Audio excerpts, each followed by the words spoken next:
Ah oui, papa, maman, cher honorable, chère excellence, votre satisfaction est notre devoir. Voici la solution rapide pour toute activité de transactions immobilières en RDC. Pour la vente, l'achat, la gestion, l'estimation et la mise en location de vos biens meubles et immeubles, contactez l'agence congolaise de prestations et services. Vous avez une part... Oji mamacita, Oji mamacita, tu es tant de qui de moi de nous pour toi je t'ai redessus massa. Vas-y mamacita, Oji mamacita, en plein ensemble je t'ai dit je t'aime à travers les miningas. Oji mamacita, Oji mamacita, tu es tant de qui de moi de nous pour toi je t'ai redessus massa. Oji mamacita, en plein ensemble je t'ai dit je t'aime à travers les miningas. Quand je pense à toi je suis pas allé, je suis BG encore. Tu t'en fous de mes reproches et de mes erreurs qui sont moches. La bonne j'arrange mes souvenirs dans la rue, je deviens rage quand je suis dans le... Mbote Libota, bonsoir, bonjour, selon le décalage à R. Toye kota la lupango oyo, on a benga biloka boy, na benga ngoba résidence. Donc oyo za ba résidence, ezote kama nde toyaka kolakisa. Donc lobby tout ça lagi erreur ya kocha yango, entre temps to zaki na ba précision nyonso nanu te. Donc zaki par erreur nde et chamaki. Donc voilà ce que vidéo nango siko original yango yo. Et donc le pan oyo total la résidence oyo total la ndega bomona ya soin bouye oyo za entrée principale, c'est-à-dire entrée ya salon et dans un double salon, mais le lot kitaki tongo makasi pona tellement maintenant c'est le cas qui moi trop ba demande le cas qui moi trop to kitaki tongo makasi au moni ke atabana le pan ba osakanate donc ba gardien 42 a fongoli a kotisi biso pour tout sala musala. Donc awa toza na quartier Kimberly mais entrée ya Mboudi. Donc Kimberly mais entrée à Mboudi. Donc so komi na pompage saut des moutons et puis Orozoa une route ya Mboudi. Donc so komi kana Mboudi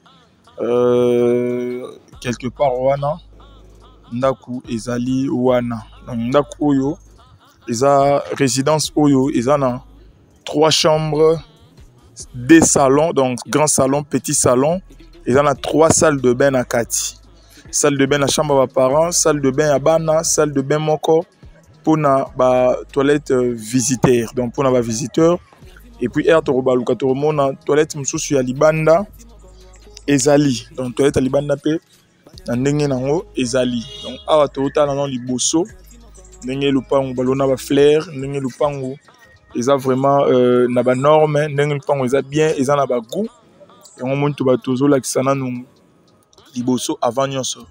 Automoni eza citerne au total wana ezali. Donc eza ma citerne monene, mai ezali matara na citerne.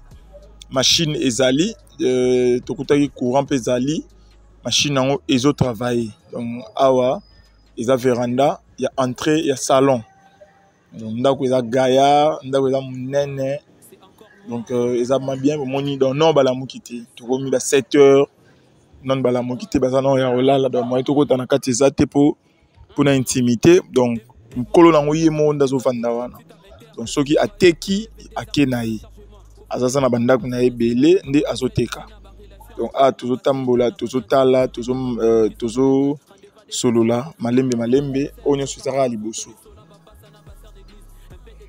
To na veranda yango yo ba fleur onyo boto mona to lona ki yango po pesara beauté o bozo mona. Donc eza résidence ma ezali courant ezali parking yango yo parking eza normalement il y a 3 ou 4 véhicules mais ba véhicules nyonso déjà papa ki na musala tongo bana ba ke classe boyebinde Kinshasa ezala papa ki musala ke na mutuka bana bazo ke classe ba ke na mutuka oyetika liona eza mutuka ya mama alali na la mukiti. Voilà un peu composition ya lupango ndenge ezali. Donc lupango ba mapango boye tina koloba loba belé akate tina ko tia ba commentaire ezala te.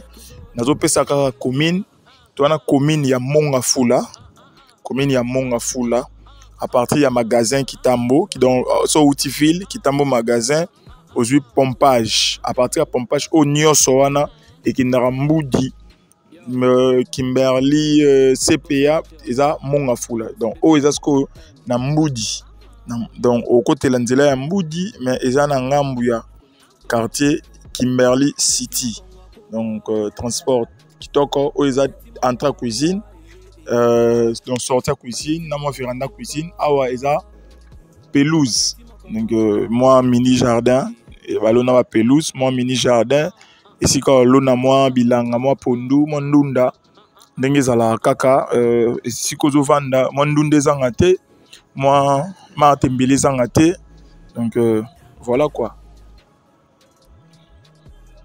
yango yo awa to continuer on sur la pelouse là moi jardin mon bâtiment est dans la katikati la fleur puis donc on pousse en amont souka pour voir et puis awa toi na porte à secours ndenge za la mki wana secours na c'est ici que tu mis porte à secours ezali et puis oeza ba fleur ndeka to lobaki moi sinda pour la moitié moi ba fleur moi pondu moi ndunda moi ngainga indezala toujours sauf kipé bomoni lupango eza molai donc dimension lupango ezali 17 mètres sur 27 na bandeli lupango ezali 17 mètres sur 27 mètres et demi donc 17 mètres sur 27 mètres et demi en termes de carrés de mètres carrés c'est ça plus de 589 mètres carrés donc lupango vraiment eza monene et puis construction binomo bozomona eza ba construction te ke ya ba 1900 eza ba construction récente donc RTOT kango boepo tous en la posa mbongo donc lupango bachango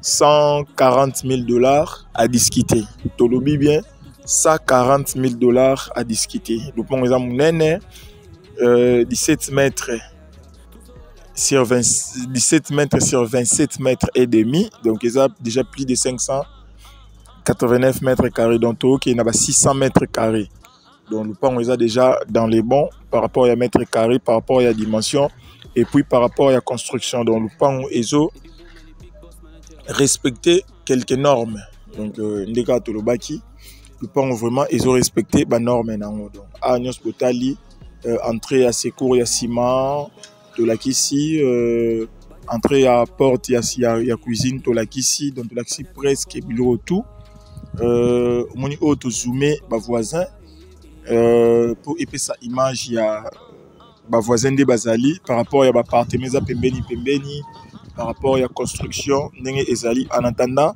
et to robima libanda to zope sous idée donc le pan bâti $140,000 à discuter eza à discuter ndaku composition nango da boyokaki donc atobima libanda nango yango donc libanda ezotongama na lolenge ya lombango donc eza que kolongwa makadam tiwana mutuka normal donc c'est là eza bien avenue ezali propre kimia bomoni mituka na kati ya lupango donc c'est que nzela eza bien mituka elongwaka balabala eyakati na lupango donc makambo to eza bien oyo nyonso oza intéressé ndeka tosalaka toujours komeka kobenga biso to évoluer donc so bengi biso to évoluer na ba négociation na vérification ya document tozali ba avocat bazali pona ko vérifier donc ba makambo tout et au salama pe et au lekana kimia.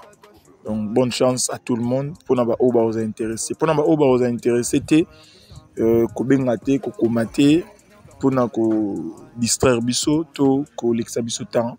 Donc oya intéressé à bengi biso to solo la question soke zali suggestion soke zali numéro zawana ko bengi to solo la.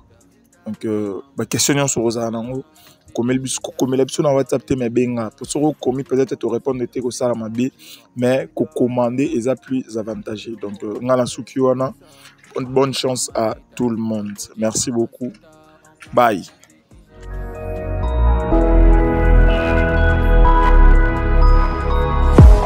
Ah oui. Papa, maman, cher honorable, chère excellence, votre satisfaction est notre devoir. Voici la solution rapide pour toute activité de transactions immobilières en RDC. Pour la vente, l'achat, la gestion, l'estimation et la mise en location de vos biens meubles et immeubles, contactez l'Agence congolaise de prestations de services.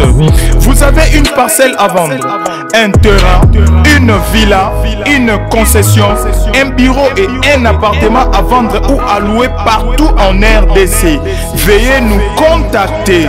Plus 243 85 277 96 30. Encore. Plus 243 85 277 96 30.